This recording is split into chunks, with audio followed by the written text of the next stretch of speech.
Hello and welcome everybody. दोस्तों आज है 2 जुलाई 2021 और मैं आपके लिए लेके आया हूं द इंडियन एक्सप्रेस के न्यूज़पेपर की एनालिसिस।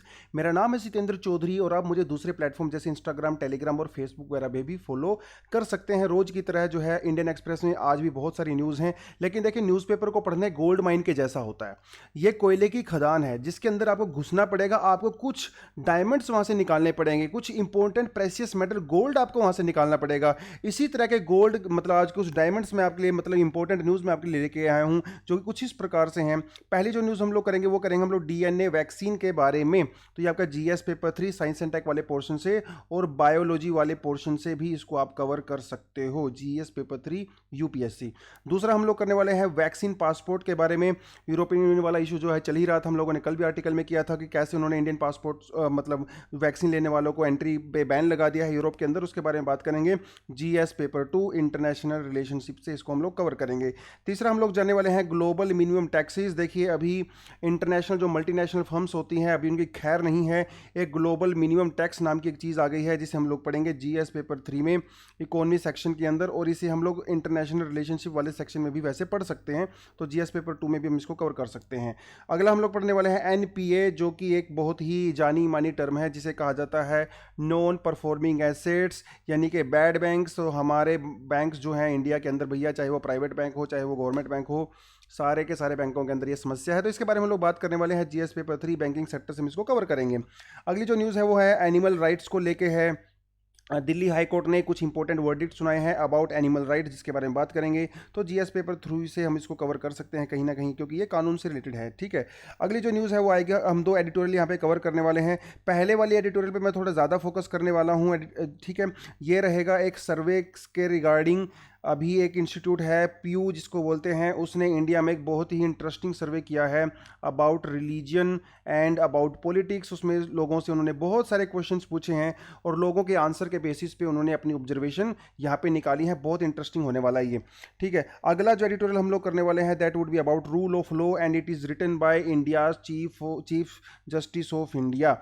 तो थोड़ा सा ज़्यादा डिटेल में नहीं जाऊंगा क्योंकि ज़्यादा इसमें कुछ है नहीं, बट या थोड़ा हम लोग इसको एनालिसिस करने की कोशिश करेंगे क्योंकि ये जीएस पेपर 2 में आपके लिए इंपॉर्टेंट हो सकता है और एसए वगैरह में भी इंपॉर्टेंट हो सकता है। अगर जुडिशरी से रिलेटेड, जस्टिस वगैरह से रिलेटेड कोई एसए आपके पास आता है तो चलिए तो शुरुआत करते हैं। पहला जो टॉपिक हम लोग करेंगे वो है एनिमल राइट्स को लेके।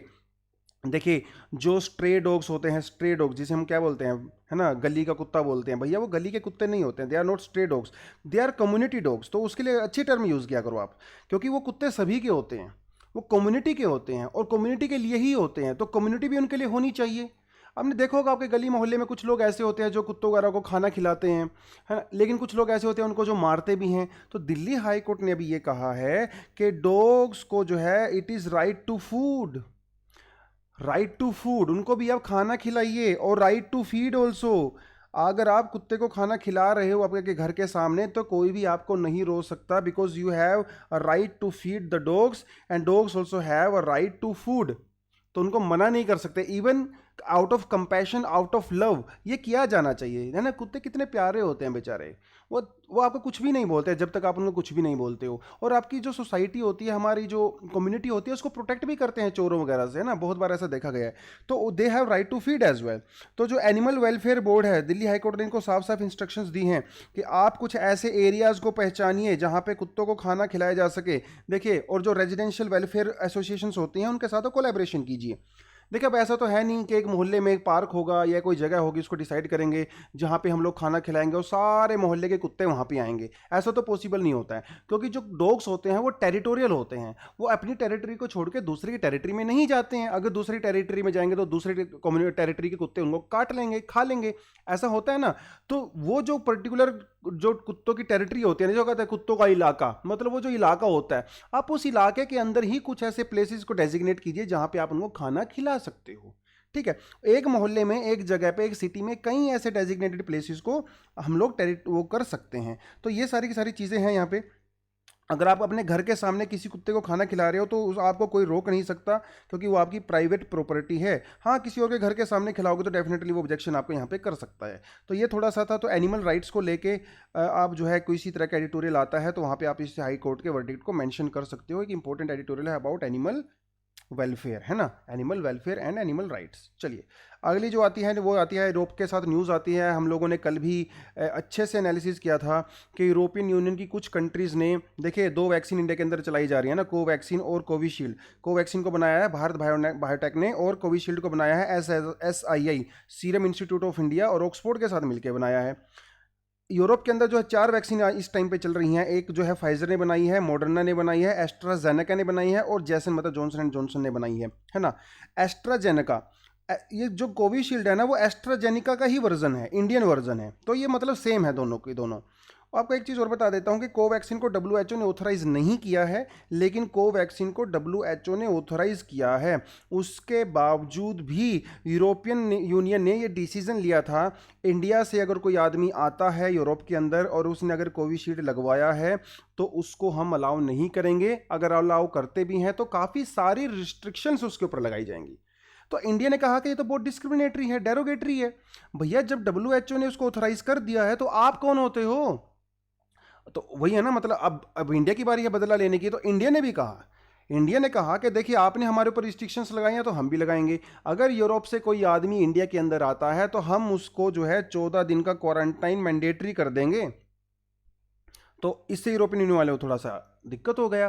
तो कुछ अभी 9 यूरोपियन कंट्रीज ने जो है अलाउ कर दिया है कोविशील्ड को, और लेट्स होप के धीरे धीरे वो सब के सब कर देंगे, क्यों ना, क्योंकि देखिए इंडिया को अभी बुली नहीं कर सकते हो। इंडिया भी एक वर्ल्ड लीडर है, खासकर वो फार्मास्यूटिकल के मामले में। और WHO ने तो वैसे ही ऑथराइज किया हुआ है। WHO ने साफ साफ बोल दिया है कि जो वैक्सीन मैंने ऑथराइज कर रखी हैं आप वहाँ पे लोगों को अलाउ कीजिए, उनकी मूवमेंट को आप रोक नहीं सकते हो। तो ये आपको स्पेशल एप्लीकेशन देने का ज़रूरत नहीं है, वो ऑटोमेटिकली आप उनको अलाउ कीजिए। लेकिन यहाँ पे थोड़ी प्रॉब्लम है चाइनीज़ वैक्सीन को लेके, क्योंकि चाइनीज़ वैक्सीन को लेके लोगों को देखे वैसे भी चाइनीज़ सामान जो है वो चलता है नहीं ज़्यादा, है ना, चले तो चांद तक और ना चले तो कल तक। तो चाइनीज़ वैक्सीन को लेकर थोड़ा सा इशू है। यूरोपियन कुछ चाइनीज़ वैक्सीन है वो WHO ने अलाउ कर रखी हैं, ऑथराइज कर रखी हैं, लेकिन यूरोपियन यूनियन कहता है कि चाइनीज़ वैक्सीन जो है ये बेकार है, इफेक्टिव नहीं है। तो थोड़ा सा उसको लेके इशू। एनीवेज चाइना वाला हमारा कोई ज़्यादा कंसर्न है नहीं, इंडिया वाला हमारा कंसर्न है। तो 9 कंट्रीज़ ने अभी इंडिया को अलाउ कर दिया है, ठीक है। धीरे धीरे हो सकता है सारी की सारी कंट्री भी कर दें, जैसे यहाँ पे ऑस्ट्रिया है, जर्मनी है, स्लोवेनिया, ग्रीस, आइसलैंड, ठीक है, स्विट्जरलैंड ने भी अलाउ कर दिया है और एस्टोनिया भी जल्दी अलाउ यहाँ पे कर देगा। और देखते हैं लेट्स सी के फ्यूचर में क्या होता है। इस न्यूज़ को थोड़ा हम लोग आगे भी कवर करेंगे। चलिए अगली जो न्यूज़ बहुत इंपॉर्टेंट न्यूज़ है, हालांकि इसको ज़्यादा स्पेस नहीं दी गया है न्यूज़पेपर में, लेकिन बहुत ज़्यादा इफेक्टिव होने वाली है। देखिए होता क्या है ना दोस्तों, अमीर जो लोग होते हैं ना, मार्क जुकरबर्ग लोग जैसे लोग या टाटा अंबानी बिरला जैसे लोग, ये लोग क्या करते हैं ना, टैक्स बचाने के लिए ना बड़ी स्ट्रॉन्ग एक स्ट्रेटेजी अपनाते हैं। देखिए जहाँ पे कंपनी होती है ना वहाँ पे कंपनी को टैक्स तो देना पड़ता है अपने प्रॉफिट के ऊपर। अब सपोज इंडिया के अंदर एक कंपनी है तो उसको इंडिया में जो है मान लो 25% टैक्स देना अपने प्रॉफिट के ऊपर, लेकिन आयरलैंड के अंदर वही टैक्स का रेट सपोज वो 12% है। तो वो कंपनी क्या करती है, अपने आप को आयरलैंड में रजिस्टर्ड करवा लेती है, अपना ऑफिस वहाँ पे खोल लेती है, एक छोटा सा मतलब ऑफिस टाइप का खोल लेती है, लेकिन उसकी पूरी की पूरी वर्किंग इंडिया में होती है। तो वो कंपनी को कि आयरलैंड के अंदर या आयरलैंड के अंदर रजिस्टर्ड है तो अपना टैक्स तो वहाँ पे करेगी, और जहाँ पे टैक्स रेट्स बहुत कम है तो उसको इससे पैसा बचता है। तो ऐसे जो भी जायंट टैक्स होते हैं जैसे फेसबुक है, गूगल है, माइक्रोसॉफ्ट है, एप्पल है, इन सभी के ऑफिस जो हैं, मतलब जिनका जो मेन हेड है ऑफिस है वो दूसरी कंट्रीज में है जहाँ पे टैक्स रेट्स बहुत कम होते हैं, जिसे कहा जाता है टैक्स हेवन, मतलब स्वर्ग है ये इनके लिए, क्योंकि वहाँ पे उनको टैक्स कम पे करना पड़ता है। इसकी वजह से जो दूसरी कंट्रीज होती हैं उनको नुकसान होता है। जैसे मान लो अमेरिका है, अब फेसबुक का मेजर जो बिजनेस है वो अमेरिका के अंदर है, फेसबुक को मेजर जो कमाई होती है वो अमेरिका से होती है, लेकिन फेसबुक टैक्स पे करता है आयरलैंड के अंदर, तो अमेरिका वालों को नुकसान हो गया। ऐसे बहुत सारे केस होते हैं। तो जो G7 जो कंट्रीज़ हैं, G7 कंट्रीज़ मतलब ग्रुप ऑफ 7 कंट्रीज़, जिसके अंदर आपको पता ही है कौन कौन सी कंट्रीज़ आती है, इसका हमने पहले भी डिस्कस कर चुके हैं। जर्मनी है इसके अंदर, है ना, जर्मनी है, इटली है, जापान है, यूनाइटेड किंगडम है, यूनाइटेड स्टेट्स है, कनाडा है और फ्रांस है।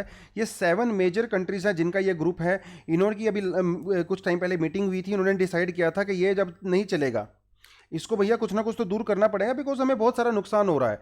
तो इन्होंने एक कॉन्सेप्ट लेके आए थे जिसे कहा जाता है मिनिमम टैक्स रेट। मतलब ये कंपनी जिस भी देश में काम करेंगी उनको एक मिनिमम टैक्स तो देना ही पड़ेगा। तो इन्होंने इनके लिए एक बाउंड्री फिक्स कर दी, मान लो 15%। तो वो तो देना ही पड़ेगा। अब मान लो कोई कंपनी, सपोज फेसबुक जो है वो आयरलैंड के अंदर सिर्फ 10% टैक्स पे कर रही है, अमेरिका उसके ऊपर जो है एक्स्ट्रा 5% टैक्स लगा सकता है, क्योंकि मिनिमम टैक्स रेट जो है 15% है। तो हर कंपनी को ये मिनिमम टैक्स तो पे करना ही पड़ेगा। अभी आप बच के नहीं जा सकते, ना तो आयरलैंड भाग सकते, ना आप जो है केमन आइलैंड भाग सकते, ना मॉरिशस भाग सकते, जहां पे आपको बहुत कम टैक्स देने पड़ते हैं। तो फ्यूचर में फेसबुक वाले भाई साहब या गूगल वाले भाई साहब या फिर कोई भी भाई साहब वो इस तरह से टैक्स नहीं बचा सकते हैं, क्योंकि अभी रिसेंटली अमेरिका के अंदर ये स्टडी हुई थी जिसमें ये कहा गया था कि अमेरिका के जो सबसे रिचेस्ट लोग हैं वो 0% टैक्स पे करते हैं अपने प्रॉफिट के ऊपर, जबकि जो आम आदमी है वो सबसे ज़्यादा टैक्स पे करता है बेचारा, क्योंकि वो इसको इस तरह की फैसिलिटी का फ़ायदा उठा नहीं सकता। तो ऑर्गेनाइजेशन है OECD, जिसे कहा जाता है organisation for economic cooperation and the development, ठीक है। इसके अंदर 38 मेंबर कंट्रीज हैं। इन्होंने अभी ये फाइनली डिसाइड किया है कि हम लोग एक मिनिमम टैक्स लगाएंगे। तो G7, G20 और OECD ऑर्गेनाइजेशन अभी एक मिनिमम टैक्स लगाने वाली है। 130 कंट्रीज ने इसको मूव को सपोर्ट किया है। इससे होगा क्या, दुनिया को $150 बिलियन एक्स्ट्रा मिलेगा। इस पैसे को आप जो है दूसरी जगह पे खर्च कर सकते हो, जैसे क्लाइमेट चेंज या कहीं और वेलफेयर चला सकते हो लोगों के लिए, है ना। दुनिया का 90% GDP ये 130 कंट्री, तो मतलब अभी खैर नहीं है। तो ये जो बड़ी बड़ी कंपनी जो टैक्स बचाती थी अभी इनकी खैर नहीं है, तो ये पकड़े जाएंगे भैया, ठीक है। तो वही है, मैंने देखा आपको बताया था कि इनका हेडक्वार्टर कहीं और पे होता है, इनकम कहीं और जनरेट करते हैं, टैक्स कहीं और पे देते हैं, है ना, टैक्स हेवन जिसको बोला जाता है, वो सारी की सारी चीज़ें हैं। अभी जो है टैक्स रेट कितना होगा वो डिसाइड नहीं किया गया, लेकिन ऐसा माना जा रहा है कि 15% के आसपास इस टैक्स रेट को रखा जाएगा। और 2023 होगा, यहाँ पे 2023 तक जो है इसको अप्लाई किया जाएगा, ठीक है। तो भैया आपके लिए जुकरबर्ग जी बड़ी खबर है, ठीक है। चलिए, तो ये पूरे का पूरा न्यूज़ है, थोड़ा आप इसको गूगल करोगे तो और डिटेल में इसको जान जाओगे, लेकिन ये एडिटोरियल के हिसाब से मैंने आपको थोड़ा सा बता दिया है, तो आपकी थोड़ी थोड़ी समझ में आ जानी चाहिए, क्योंकि कुछ एडिटोरियल जब इसके बारे में आएगा तो हम लोग डिटेल में इसको डिस्कस करेंगे, ठीक है। ये देखिए कई सारे न्यूज़ होते हैं न्यूज़पेपर में दोस्तों, लेकिन अगर कोई पर्टिकुलर न्यूज़ आपको जाननी है तो आप डिस्क्रिप्शन में जो है टाइम उस पर जा सकते हो, वहाँ पर टाइम स्टैम्प दिया हुआ है, आप पर्टिकुलर न्यूज़ को वहाँ पे क्लिक करके देख सकते हो अगर आपको पूरा वीडियो नहीं देखना है तो। वैसे तो अगर आप दिन में आधा घंटा देख लोगे तो आपके लिए ही बेनिफिट होने वाला है। अगर आप ना हर 2-2, 5-5, 10-10 मिनट बचाने की कोशिश करोगे ना, स्पेशली पढ़ाई वाले मामले में, तो भैया फिर वो होने वाला नहीं है दोस्तों। क्योंकि सक्सेस जो है ना, जिस तरह की सक्सेस आप चाह रहे हो, UPSC, IAS, IPS, IRS, उसके लिए आपको टाइम इन्वेस्ट करना पड़ेगा। तो डेली आप आधा घंटा न्यूज़पेपर तो देख ही लीजिए, उसको स्लोट में देख लो, 15 मिनट सुबह देख लो, 15 मिनट शाम को देख लो। लेकिन अगर आप कोशिश करोगे कि टाइम बचाऊंगा तो वो थोड़ा चीज़ें ना गड़बड़ हो जाएगा, चीज़ें समझ में आएंगी नहीं, और फिर वो एग्ज़ाम में वो मार्क्स में हमारे झलक जाएगा। एनीवेज, अगली जो न्यूज़ है भैया वो है बैड लोन्स को लेके। तो ये जो बैड लोग हैं ना, बैड टाइप के लोग हैं, एक देखिए नेटफ्लिक्स पे सीरीज है जिसको बैड मिलीनियर्स के नाम से है, बैड मनी, है ना, डर्टी मनी, बैड मनी, कुछ ऐसे नाम से, जिसमें दिखाया गया है कि कैसे ये मिलीनियर बिलियनियर लोग हैं, ये बैंकों को चूना लगाते हैं, सरकारों को चूना लगाते हैं करोड़ों रुपए का, है ना। बहुत सारे नाम है, मेहुल चोकसी है, नीरव मोदी है, ये हमारे माल्या भाई साहब सुपरस्टार हैं, है ना। इस तरह के लोग क्या करते हैं, बैंकों से करोड़ों रुपया लोन ले लेते हैं और उसका प्रिंसिपल पे नहीं करते और ना ही इंटरेस्ट पे करते हैं, है ना, भाग जाते हैं, और बाद में वो जो पैसा है उसको डिक्लेयर कर दिया जाता है नॉन परफॉर्मिंग एसेट। क्योंकि देखिए बैंकों के पास एसेट होता है, मतलब वो लोन होता है, जब वो लोन किसी को देते हैं तो आप लोग उसको इंटरेस्ट देते हो, तो वो बैंक का जो एसेट है, जो लोन है, वो परफॉर्म कर रहा है, अच्छा परफॉर्म कर रहा है, क्योंकि उससे पैसा आ रहा है बैंक को। लेकिन जब वही एसेट, वही लोन परफॉर्म नहीं करता है तो उसे कहा जाता है नॉन परफॉर्मिंग एसेट, और बैड लोन्स भी आप कह सकते हो, ठीक है। RBI ने अभी लेटेस्ट रिपोर्ट में कहा है कि वर्स्ट केस सिनेरियो में इंडिया में जो ये बैड लोन है 11.22% हो सकता है अंडर सीवियर स्ट्रेस सिचुएशंस। मतलब देखिए, अगर बैंक 100 रुपए का लोन देते हैं तो उनमें से 11, 11.5 रुपए तो भैया वापस आएंगे ही नहीं आपके पास, it will turn into bad loan. बहुत ज़्यादा, सिर्फ 89% ही आपको प्रॉफिट मिलने वाला है। तो ये बहुत बुरी सिचुएशन है, हमारा बैंकिंग सेक्टर बहुत ज़्यादा एकदम ख़राब हालत में है। इसको लेकर सरकार ने बहुत, और RBI ने कई सारे स्टेप्स भी लिए हैं, लेकिन किसी का कोई कंक्रीट जो है यहाँ पे निकल नहीं रहा है। एक टर्म यहाँ पे की जाती है UCRAR। देखिए, अगर आपको इकोनॉमी की बेसिक टर्म्स अगर पता है ना, तभी इकोनॉमी वाले सेक्शन को करने में आपको मज़ा आएगा। अगर आपको बेसिक टर्म्स नहीं पता ना दोस्तों, NPA क्या होता है, CRR क्या होता है, SLR क्या होता है, वो सारी चीज़ें, तो आपको इकोनॉमी वाला सेक्शन न्यूज़पेपर पढ़ने में हमेशा प्रॉब्लम आती है। इसलिए मैं आपको कहता हूं पहले अपनी बेसिक टर्म्स क्लियर कीजिए। इसके लिए आप मैक्रो इकोनॉमी के एक एनसीईआरटी है मैक्रो इकोनॉमिक्स, आप वो पढ़ सकते हो 11th स्टैंडर्ड की, ठीक है। और कुछ गूगल पे सर्च कर सकते हो बेसिक टर्म्स, गूगल बहुत हेल्प करता है इकोनॉमी वाले मैटर में। उसके बाद जो है ये न्यूज़पेपर का इकोनॉमी वाला सेक्शन पढ़ने में मज़ा आता है, ठीक है। देखिए CRR ARR क्या होता है, ये होता है capital to risk weighted asset ratio. Capital to risk weighted asset ratio, इसका मतलब ये होता है कि बैंक जितना लोन में पैसा देता है उसमें से कितना % रिस्क पे होता है। मतलब बैंक को, जैसे मान लो बैंक ने 100 रुपया लोन दिया, तो बैंक को ये पता होना चाहिए, उसको कैलकुलेशन करना चाहिए कि 100 रुपये में से कितना मुझे आ सकता है, इसमें से कितना रिस्क पे है और कितना सेफ है। वो थोड़ा सा इससे रिलेटेड रहता है CRAR, बहुत ज़्यादा डिटेल में तो नहीं जा सकता क्योंकि वो बिल्कुल सेपरेट टॉपिक हो जाएगा, ठीक है। तो ये थोड़ा सा इशू था RBI को लेके भैया। तो भैया ये है हमारे माल्या जी, सुपरस्टार हैं, ऐसे लोगों की वजह से हमारे बैंकिंग सेक्टर की हालत है ना। चलिए जी, अगली जो न्यूज़ आती है वो वैक्सीनेशन को लेके आती है, बहुत इंपॉर्टेंट न्यूज़ है। देखिए कोवैक्सीन, कोविशील्ड या दुनिया में जितनी भी अभी वैक्सीन है वो क्या, उनके अंदर क्या प्रिंसिपल होता है। आपको जो वैक्सीन लगाई जाती है, जो टीका लगाया जाता है, उसके अंदर होता क्या है, आपने कभी सोचा है? एक्चुअली उसके अंदर एक वायरस ही होता है, लेकिन वो वायरस डेड होता है। हमारी बॉडी के अंदर जब डेड वायरस जाता है तो हमारी बॉडी उसको आइडेंटिफाई कर लेती है और फ्यूचर में हमारा जो इम्यून सिस्टम होता है वो अपने आप को तैयार कर लेता है उससे प्रोटेक्ट करने के लिए। अरे वायरस तो है ना, चाहे मरा हुआ वायरस हो, हमारा इम्यून सिस्टम उसको आइडेंटिफाई करता है और अपने आप को प्रोटेक्ट करता है। फ्यूचर में जब वायरस वो हमें दोबारा से अटैक करता है, और क्योंकि हमारी बॉडी उसको आइडेंटिफाई कर चुकी होती है, तो हमारी बॉडी अपने आप को प्रोटेक्ट कर सकती है। ये जनरल प्रिंसिपल होता है सारी की सारी वैक्सीन के अंदर। लेकिन एक दूसरा प्रिंसिपल भी होता है जिसके थ्रू वैक्सीन बनाई जा सकती हैं, अभी तक बनी नहीं है वायरस वाली, कोरोना की, लेकिन इसे कहा जाता है DNA RNA बेस्ड वैक्सीन। इसके अंदर हम लोग क्या करते हैं, जो वायरस होता है उस वायरस के अंदर जो RNA होता है उस RNA को चेंज कर देते हैं। उस RNA के, देखिए RNA के अंदर ना खूब सारे प्रोटीन्स होते हैं, इस RNA के किसी प्रोटीन को चेंज कर देते हैं, लैब में जाके वायरस को क्रिएट करते हैं, उसके प्रोटीन को चेंज करते हैं, उसके जेनेटिक्स को मॉडिफाई करते हैं, जिसे जो है हम लोग बायोटेक्नोलॉजी में जो है GM भी कहते हैं, जेनेटिकली मॉडिफिकेशन भी कहते हैं। उसको मॉडिफाई किया जाता है, मॉडिफाई करने के बाद आपकी बॉडी में डाला जाता है। तो ये डेड वायरस नहीं है, ये वायरस है लेकिन उसके जीन्स चेंज हो चुके हैं, उसका प्रोटीन चेंज हो चुका है, उसकी प्रॉपर्टीज चेंज हो चुकी होती हैं। तो ये जो प्रोटीन्स होते हैं इनको कहा जाता है प्लाज्मिड्स, ठीक है। तो वो जो DNA होता है उसको मॉडिफाई करते हैं, मॉडिफाई करने के बाद आपकी बॉडी में इंसर्ट करते हैं, इंसर्ट करने के बाद हमारी बॉडी उसको आइडेंटिफाई करती है और बाद में अपने आप को प्रोटेक्ट करती है। तो ये दोनों प्रिंसिपल बिल्कुल डिफरेंट होते हैं, लेकिन दोनों का काम एक ही होता है, वो होता है हमारी बॉडी को तैयार करना फॉर फ्यूचर अटैक्स, ठीक है। तो DNA वैक्सीन को लेके पूरा इशू था। एक कंपनी है जिसका नाम है जायडस कोडिला, ये अहमदाबाद में बेस्ड है, एक कंपनी है, फार्मास्यूटिकल कंपनी है। इसने DNA बेस्ड एक वैक्सीन बनाई है और लोगों के ऊपर टेस्ट भी किया है। टेस्ट करने के बाद इसने ये पाया है कि 60% एफिकेसी है, जो काफ़ी अच्छी मानी जाती है, और डेल्टा वायरस के अगेंस्ट में भी ये प्रोटेक्ट करता है। और इसको, ये जायडस जो कैडिला है, इसने इसको मिलकर बनाया है department of biotechnology of government of India and ICMR, इन दोनों के साथ इसने मिलके इसको बनाया है। और इसने जो है सरकार को बोला है कि आप इसकी मंजूरी दे दीजिए, ठीक है। अभी इसका ट्रायल 3 चल रहा है, देखते हैं उसका रिजल्ट कैसा रहेगा। बट अगर ये अप्रूव होती है तो ये दुनिया की पहली DNA बेस्ड कोविड की वैक्सीन होगी and we should be proud of it, ठीक है। कैसे काम करता है वो आपको मैंने थोड़ा बता दिया है। एक्सप्लेन सेक्शन आज का ये आया था, आप इसको पढ़ सकते हो। हम PDF से, PDF आपको मिल जाती है, हमारे व्हाट्सएप ग्रुप पे मिल जाती है, टेलीग्राम ग्रुप पे मिल जाती है, वो आप ऑलरेडी वहाँ से ले ही रहे हो, ठीक है।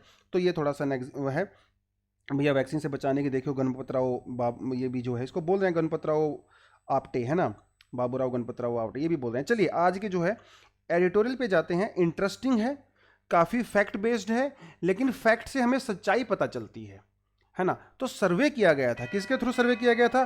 प्यू रिसर्च सेंटर, अमेरिकन बेस्ड है ये। प्यू रिसर्च सेंटर जो है एक अमेरिकन बेस्ड ऑर्गेनाइजेशन है जो बेसिकली सर्वे का काम करती है, दुनिया भर में सर्वे करती है और लोगों से क्वेश्चंस पूछती है। क्वेश्चन पूछने के बाद जो है अपने रिजल्ट्स को पब्लिश करती है, तो प्यू इंटरनेशनल रिसर्च सेंटर ने अभी इंडिया के अंदर सर्वे किया था और 30,000 लोगों से सवाल पूछे थे अबाउट रिलीजन एंड पॉलिटिक्स।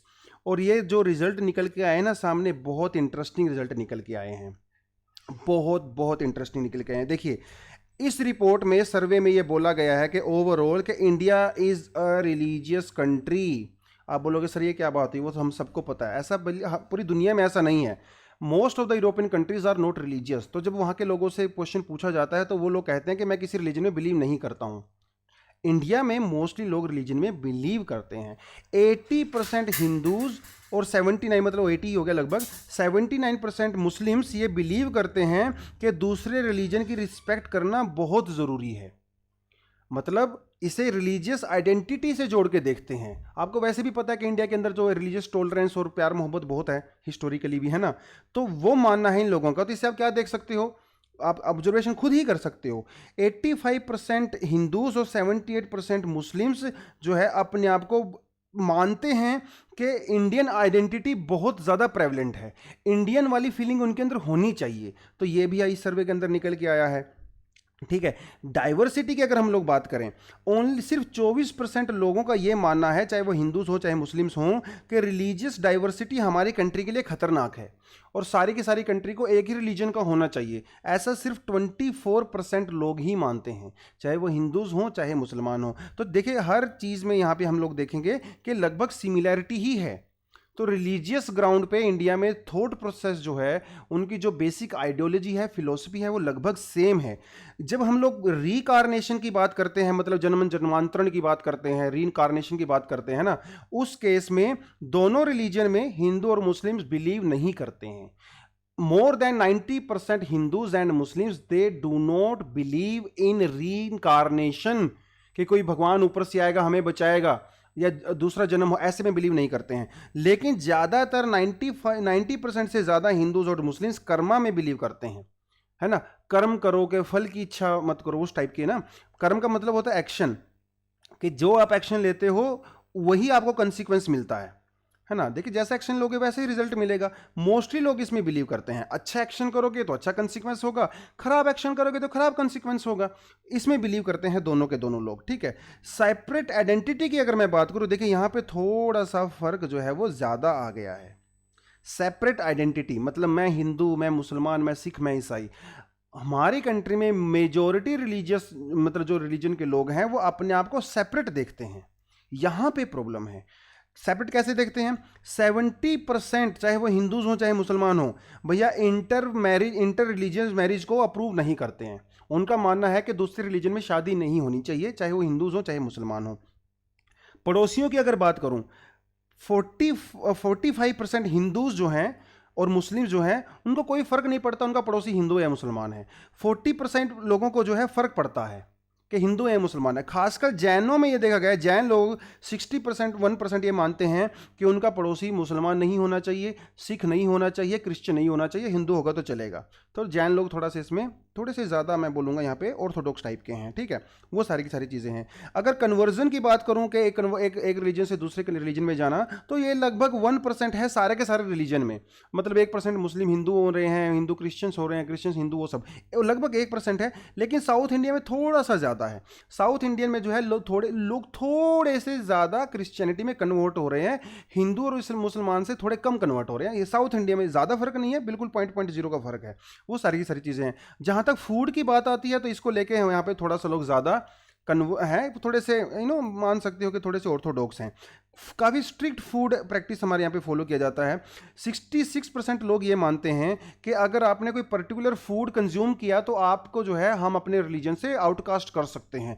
जैसे आपने अगर बीफ कंज्यूम किया, तो अगर आपने बीफ कंज्यूम किया तो 66% लोग हिंदूज आपको जो है वो आपको नॉन हिंदू डिक्लेयर कर देंगे, मतलब आपको अपवित्र घोषित कर देंगे। ऐसा ही मुस्लिम्स में भी अगर आपने पोर्क को कंज्यूम किया तो ये दो बराबर ही है दोनों रिलीजन में। आप यहाँ पे देख सकते हो। इंटरकास्ट मैरिज को लेके भी थोड़ा सा हम यहाँ पे मानेंगे कि थोड़ा सा ऑर्थोडॉक्सी है।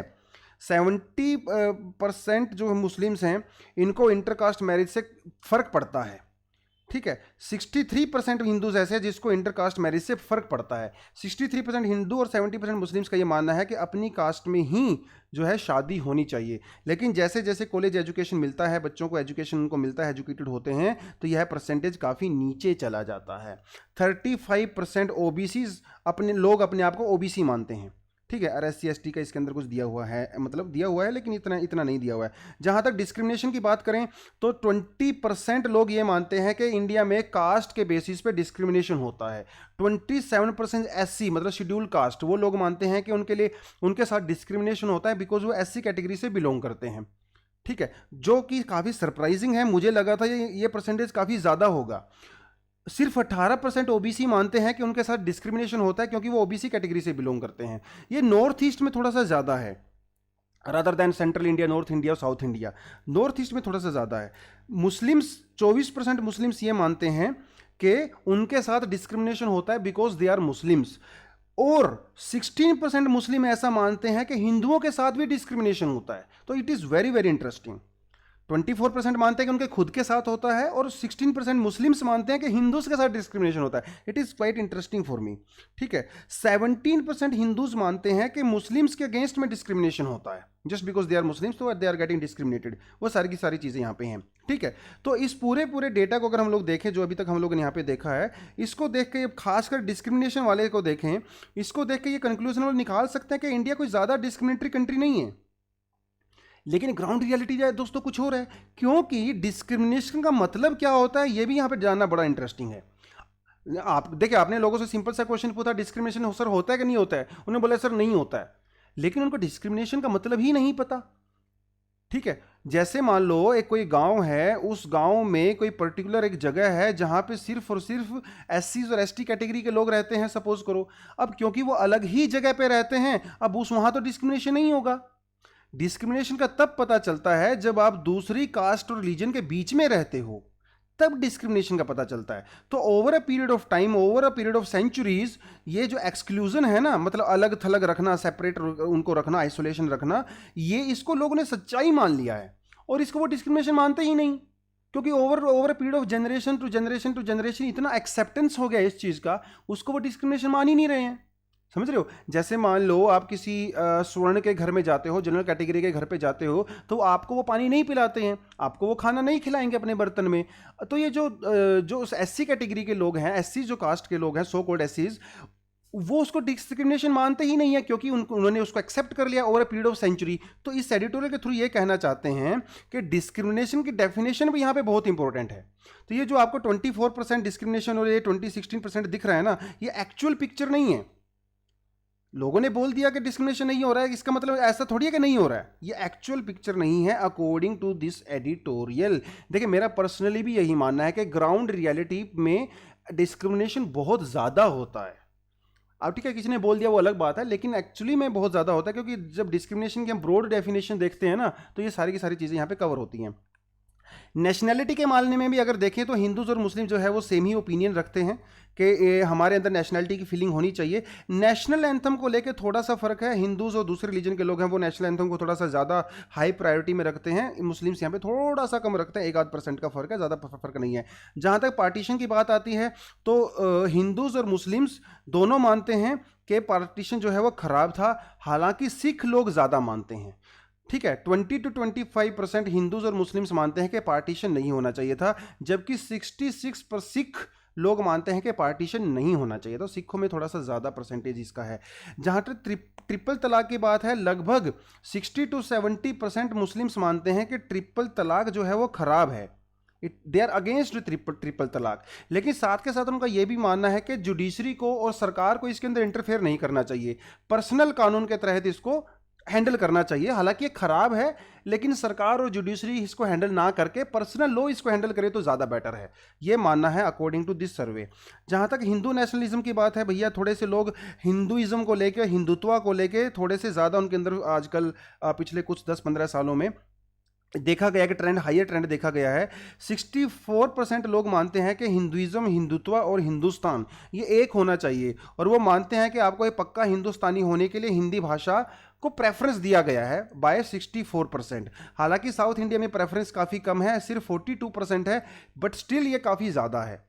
मतलब हिंदुइज्म को, हिंदुत्व को और हिंदी को आप जो है इंडियन नेस से होके देखते हो तो साउथ इंडिया में 42% है। ये भी मेरे लिए काफ़ी इंटरेस्टिंग और शॉकिंग था, मुझे लगा नहीं था इतना होगा। एनीवेज, तो लेकिन जहाँ तक कंसर्न की बात आती है, ज़्यादातर लोग किस चीज़ को लेके कंसर्न है इंडिया में? अनएम्प्लॉयमेंट सबसे ऊपर मुद्दा आता है, करप्शन आता है, क्राइम अगेंस्ट वीमेन और कम्युनल वायलेंस 65% लोगों ने बोला है, चाहे वो किसी भी रिलीजन के हों, कि जो कम्युनल वायलेंस होता है, जो राइट्स होते हैं, ये इंडिया के लिए खतरा है। तो ये कुछ 4-5 मुद्दे ऐसे निकल के आए हैं कि जिनको लेके लोग कंसर्न हैं, चिंतित हैं, ठीक है। और जहाँ तक पॉलिटिक्स और रिलीजन को मिक्स करने की बात है, 66% लोगों का मानना है कि पॉलिटिशियन लोग अगर रिलीजन का यूज़ करते हैं तो उसमें कोई बुरी बात नहीं है, वो कर सकते हैं अपनी वोट में। लेकिन मेरा पर्सनली मानना है कि पॉलिटिक्स के साथ रिलीजन को हम लोगों को मर्ज नहीं करना चाहिए। देखिए, इसको रिलीजन को ही नुकसान होता है over a period of time. जब आप ज़्यादा मिक्स कर देते हो तो लोगों के अंदर एनिमिटी आती है, दंगे होते हैं, मतलब कट्टरपंथी की भावना आती है, तो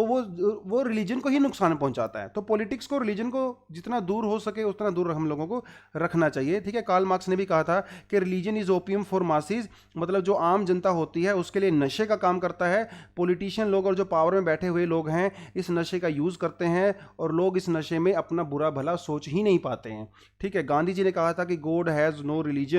भैया गॉड तो सभी का होता है, गॉड ऊपर बैठ के ये थोड़ी देखता है कि कौन क्रिश्चियन है, कौन हिंदू है, कौन मुस्लिम है ना, सभी का होता है। तो वो सारे के सारा एडिटोरियल में इसमें डिस्कस किया गया था। आप भी अपने मुझे कमेंट सेक्शन में बताओगे आप कौन सी बात से इनमें से अग्री करते हो, आप क्या सोचते हो इसके बारे में, रिलीजन के बारे में, पॉलिटिक्स के बारे में, आप जो है कास्ट के बारे में, डिस्क्रिमिनेशन के बारे में, आप अपना पॉइंट ऑफ व्यू जरूर बताइए। क्योंकि जिस एग्जाम की आप तैयारी कर रहे हो ना दोस्तों, इस एग्जाम में आपका ओपिनियन बहुत मैटर करता है। आपका ओपिनियन हर जगह मैटर करेगा, एथिक्स में, केस स्टडी में भी मैटर करेगा, इंटरव्यू में भी मैटर करेगा। और जब अपनी लाइफ को आप लीड करोगे एक ऑफिसर बनने के बाद या अदरवाइज भी, तब भी ये जो ओपिनियन है ना कास्ट को लेके, रिलीजन को लेके, आपके लिए बहुत मैटर करने वाला आपकी लाइफ में। तो अभी तक जो भी आप सोचते थे वो अलग चीज़ है। आप मुझे कमेंट सेक्शन में बताओ कि क्या ये सर्वे से आप अग्री करते हो, कौन से पॉइंट पे अग्री करते हो, कौन से पे नहीं अग्री करते हो। तो आपके कमेंट का मैं वेट करूंगा, रिप्लाई भी करता हूं मैं मोस्टली कमेंट्स का, ठीक है। चलिए, वैसे तो मुझे इतना ही कराना था, ये एडिटर मुझे छोड़ देना था, लेकिन ठीक है, थोड़ा सा ऊपर ऊपर से पढ़ लेते हैं। क्योंकि एनवी रमन्ना जी भैया इंडिया के चीफ जस्टिस हैं, तो इन्होंने अगर आर्टिकल लिखा है तो थोड़ा सा इंपॉर्टेंट तो होगा ही। देखिए, ये बात कर रहे हैं रूल ऑफ लॉ की, मतलब किसी भी जगह पे, किसी भी डेमोक्रेटिक सोसाइटी में कानून का राज होना चाहिए रादर देन कि किसी पर्टिकुलर पर्सन का, है ना। डिक्टेटरशिप थोड़ी ना होनी चाहिए, सब चीज़ें कानून के हिसाब से होनी चाहिए, जिसे कहा जाता है रूल ऑफ लॉ। ये कॉन्सेप्ट इनिशियली जो है ब्रिटेन से लेके आए गए थे। देखिए, पहले तो राजा महाराजा होते थे, उनका मन आता था कानून बना देते थे, मन नहीं आता था कुछ भी कर देते थे। वो that was rule of law according to that point of time. लेकिन बाद में एक कॉन्सेप्ट आया कि किसी भी सोसाइटी के अंदर कुछ पर्टिकुलर रूल्स होने चाहिए, रेगुलेशंस होने चाहिए, पूरी सोसाइटी को उसके अकॉर्डिंग चलना चाहिए, जिसे कहा जाता है रूल ऑफ लॉ। लेकिन लॉ का मतलब क्या है ना, ये जो है रमन्ना जी ने यहाँ पे क्वेश्चन पूछा है कि कानून क्या होता है, कानून की डेफिनेशन क्या है। देखिए, जनरल टर्म में कानून की डेफिनेशन मानी जाती है कि it is a tool of social control. जिन लॉ को बना के आप सोशल कंट्रोल करते हो ताकि लोग अनकंट्रोल्ड ना हो, है ना। Social control by a country, by a sovereign, मतलब बाय अ कंट्री। लेकिन ये कंप्लीट डेफिनेशन नहीं है दोस्तों। सिर्फ कानून बना के कंट्रोल करना ही काफी नहीं है। देखिए, पहले यूरोप में क्या होता था, अमेरिका में क्या होता था, कानून बना हुआ था अबाउट स्लेवरी। हर आदमी को स्लेव्स रखने का कानून है। जैसे आप कुत्ता पालते हो, बिल्ली पालते हो ना, ऐसे ही आप इंसान भी पाल सकते हो। उन इंसानों को आप अपनी मर्जी से ट्रीट कर सकते हो, वो आपके गुलाम हैं, स्लेव हैं। और ये कानून होता था, पता है आपको। कानून के तहत आदमी को यह अधिकार दिया गया था कि आप इंसानों को खरीद सकते हो, उनको अपनी मर्जी से ट्रीट कर सकते हो, वो आपके गुलाम हैं। क्या आप बोलोगे कि ये रूल ऑफ लॉ है? क्या आप बोलोगे ये सही है? बिल्कुल भी नहीं है। जर्मनी के अंदर ये रूल था, ये बनाया गया था, कानून बनाया गया था कि जो जूस लोग हैं वो शैतान हैं, उनको पकड़िए, कंसंट्रेशन कैंप में डालिए, उनको मारिए। तो क्या उस रूल को हम बोलेंगे कि वो सही है? देखिए, सिर्फ बोलना कि ये कानून है इसका मतलब ये नहीं है कि सही है। कानून तो सरकार कुछ भी बना सकती है, लेकिन उस कानून को जो है उसको जस्टिस भी करना चाहिए, उसको इक्विटी भी करनी चाहिए, मतलब सब लोगों को बराबर भी समझना चाहिए। हालांकि ये ब्रिटिश कॉन्सेप्ट है, ब्रिटिश कॉन्सेप्ट है रूल ऑफ लॉ, लेकिन ब्रिटेन ने जो लॉ बनाए थे वो भी काफ़ी डिस्क्रिमिनेटरी थे। इंडियंस लोगों के अगेंस्ट में डिस्क्रिमिनेटरी थे, और जो ब्रिटिश जो लोग होते थे उनको फेवर करते थे। हालांकि कॉन्सेप्ट वहाँ से आया है, लेकिन this was not just, this was not fair, this was highly discriminatory in nature. Covid के टाइम पे भी ये नज़र आया है कि जो अलग अलग कानून बना रखे हैं देश में, क्या वो सही हैं? क्या वो हर सेक्शन ऑफ सोसाइटी को इक्वली ट्रीट करते हैं? क्या वो माइग्रेंट को इक्वल ट्रीट करते हैं? क्या वो हर सेक्शन ऑफ सोसाइटी को इक्वली ट्रीट करते हैं? कोविड-19 ने हम लोगों को ये दिखा दिया है। तो रूल ऑफ लॉ कैसा होना चाहिए किसी कंट्री में, उसके क्या क्या प्रॉपर्टीज होनी चाहिए, तो सीजीआई ने इसके लिए 4 प्रिंसिपल बताए हैं कि अगर फ्यूचर में कोई सरकार कानून बनाए या प्रेजेंट में अगर कोई कानून है तो उसके अंदर ये 4 प्रॉपर्टीज होनी चाहिए। पहला है क्लियर एंड एक्सेसिबल, मतलब वो बिल्कुल क्लियर लैंग्वेज में होना चाहिए, आम जनता को समझ में आना चाहिए और सभी के लिए एक्सेसिबल भी होना चाहिए। ऐसा नहीं है कि कानून सिर्फ अमीर लोगों के लिए एक्सेसिबल है, गरीब लोगों को जो है कानून एक्सेसिबल नहीं है। तो ये सभी के लिए होना चाहिए, क्लियर होना चाहिए, सभी को पता होना चाहिए कि मेरे क्या क्या कानून हैं, कैसे मैं उनका यूज कर सकता हूं और मेरे लिए एक्सेसिबल है। तो ये सबसे पहली बात यहां पे देखी जानी चाहिए। अगला है इक्वालिटी ऑफ लॉ, मतलब सभी के लिए इक्वल होना चाहिए, है ना। सलमान खान के लिए अलग नहीं होना चाहिए, अंबानी के लिए अलग नहीं होना चाहिए, मेरे लिए अलग नहीं होना चाहिए, किसी भी पर्सन के रिक्शा पुलर के लिए अलग नहीं होना चाहिए। सभी की नज़र, कानून की नज़र में सब लोग बराबर होने चाहिए और स्पेशली जेंडर इक्वालिटी पे फोकस किया जाना चाहिए यहाँ पे, है ना। जेंडर इक्वालिटी, हमारी कंट्री में बहुत सारे लॉज ऐसे हैं जो जेंडर जो है डिस्क्रिमिनेटरी करते हैं फॉर वीमेन एंड मेन, ठीक है। तो उस तरह के कानून को थोड़ा सा यहाँ पे मॉडिफाई किया जाना चाहिए। तो एक इन्होंने ये सेकंड प्रिंसिपल के बारे में बात बताई है। थर्ड प्रिंसिपल इन्होंने ये बताया कि राइट टू पार्टिसिपेट। देखिए सरकार किसने बनाई है, किसके लिए होती है, किसके वेलफेयर के लिए होती है, जनता के लिए होती है ना। तो जो कानून बनाने की जो प्रोसेस है इसके अंदर जनता को प्रॉपर पार्टिसिपेट करना चाहिए और हम लोग पार्टिसिपेट करते भी हैं। कैसे करते हैं? इलेक्शंस के थ्रू हम लोग अपने रिप्रेजेंटेटिव को वहां पे इलेक्ट करके भेजते हैं, वो हमारे बिहाफ पे कानून बनाते हैं, वो कानून हमारे ऊपर लागू होता है। ऐसे ही तो कानून बनाते हैं। तो ज़्यादा से ज़्यादा लोगों को कानून की जो ये प्रक्रिया है, जो पार्टिसिपेशन है, इसके अंदर आना चाहिए। ज़्यादा से ज़्यादा लोगों को वोट करना चाहिए।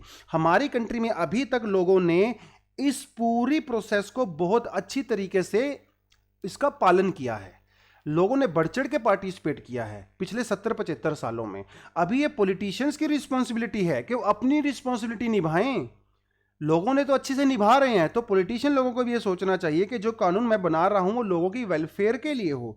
डिस्कोर्स, प्रोटेस्ट और क्रिटिसिज्म, लोगों को इसमें भी पार्टिसिपेट करना चाहिए क्योंकि ये डेमोक्रेसी के बिल्कुल फंडामेंटल्स हैं। अगर आप डिबेट डिस्कशन नहीं करोगे, बहसबाजी नहीं करोगे, क्रिटिसिज्म नहीं करोगे, प्रोटेस्ट नहीं करोगे, तो इसका मतलब आप अपने अधिकारों को प्रोटेक्ट नहीं कर रहे हो।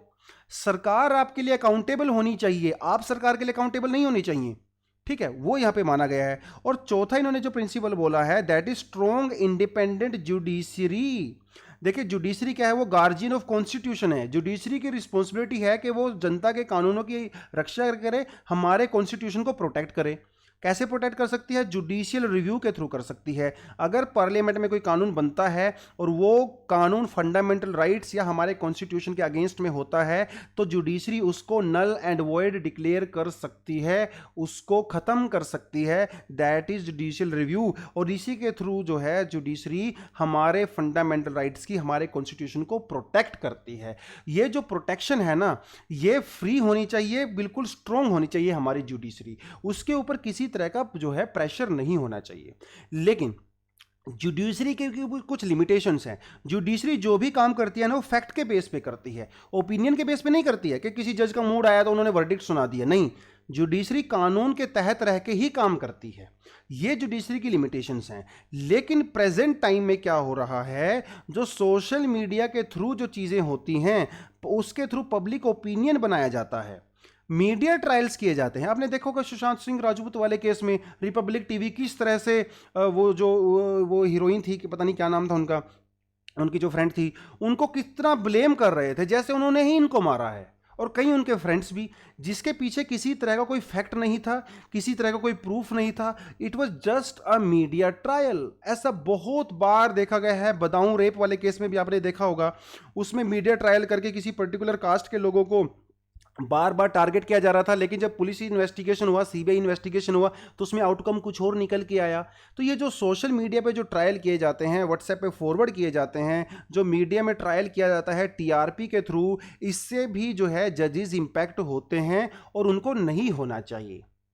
यहाँ पे इन्होंने ये बहुत शानदार चीज़ मेंशन की है, ठीक है। तो कंप्लीटली फ्री होनी चाहिए, उनको फ्रीडम मिलना चाहिए और किसी भी प्रेशर में काम नहीं करना चाहिए। वो चाहे मोदी जी फ़ोन करें, चाहे प्रेसिडेंट काम करे, भैया वो सब नहीं होना चाहिए, ठीक है। तो इन्होंने ये बात यहाँ पे बोली है, क्योंकि जो जुडिशरी होती है वो क्यों इंपॉर्टेंट है, क्योंकि जिनकी ओथ होती है ना, जो शपथ लेते हैं, ये बोलते हैं that they will work, they perform their duties without any fear, without any affection or ill will.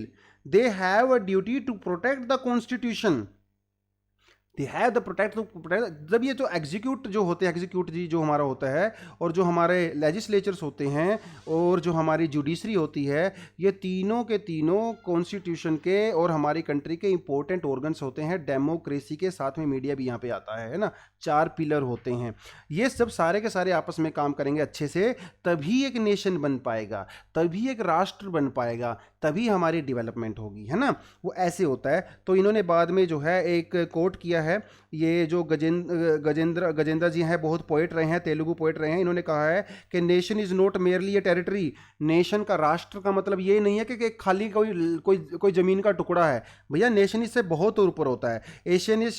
Nation is essentially about it's people. वो लोग होते हैं, उनकी फीलिंग होती है, उनमें ब्रदरहुड होता है, यूनिटी होती है, उसको नेशन कहा जाता है। और जब ये सारी चीज़ें होती हैं ना, तभी लोग जो है प्रोग्रेस करते हैं, नेशन प्रोग्रेस करता है ना। तो इस तरह की चीज़ें आप अपने एस्से वगैरह में डेफिनेटली मेंशन कर सकते हो। तो ये रमन्ना जी का पूरा एडिटोरियल था, कैसे इन्होंने रूल ऑफ लॉ के बारे में हमें बढ़िया बढ़िया बातें बताई, कैसे इन्होंने इस चीज़ का एनालिसिस किया। ये सारी की सारी चीज़ें आपको लिख लेनी चाहिए अपने नोट्स वगैरह में, क्योंकि फ्यूचर में ये सब आपको जो है मेंशन करने के काम आएंगी। So that is all for the day. Thank you very much, all the best and जय हिंद।